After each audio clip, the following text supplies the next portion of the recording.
You're listening to the Monday Market Highlights brought to you by Milford. Good morning. It's Monday the 5th of July and I'm Roland from Milford. For the inflation watchers out there was a bunch of relevant data out last week. In the US, the ISM Manufacturing Index was released, within which were some really interesting data points. The Prices Index, which measures how fast manufacturers' input prices are increasing, came in at 92.1%, which is the highest index reading since July 1979. The Employment Index component of the survey contracted as companies are really struggling to attract and retain labour. Another one that's easy to miss was a report released by the US Department of Agriculture. This showed that acreage planted for corn and soybean was materially below expectations.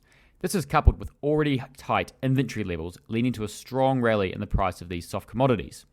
Finally, you had the US job data out on Friday, which had a little something for the inflationists and the deflationists. They added over 1 million jobs, however, it was adjusted down to 850,000 for seasonal purposes, which was still well ahead of consensus. In addition, wages grew 0.3% month on month and are annualizing 4%. Despite this, deflationists are pointing to the high unemployment rate in the US as a sign the Fed will not taper sooner than their previous meetings suggest. We're dubious of this, as inflation pressures are clearly mounting. Turning to Australia, job vacancies for the quarter to May were up 23% quarter on quarter. This series continues to set new records. Interestingly, there are the fewest number of unemployed people per vacant job ever on record. House prices also continued their stellar run in Australia, increasing 1.9% month on month, taking the annual growth rate to 13.5%.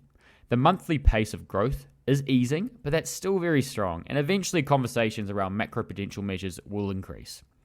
Turning to equity news, IDP Education acquired British Council's Indian operations, making IDP the sole English language testing company in India.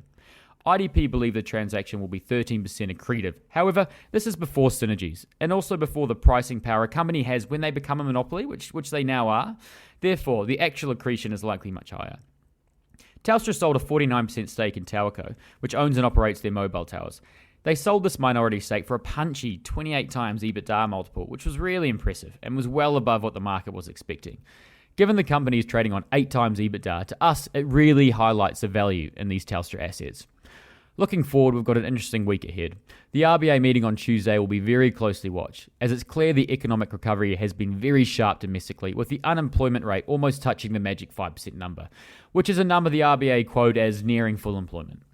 Despite this, they've been quite dovish, so you'd have to think they begin taking a more hawkish stance and begin to bring forward the tapering timetable.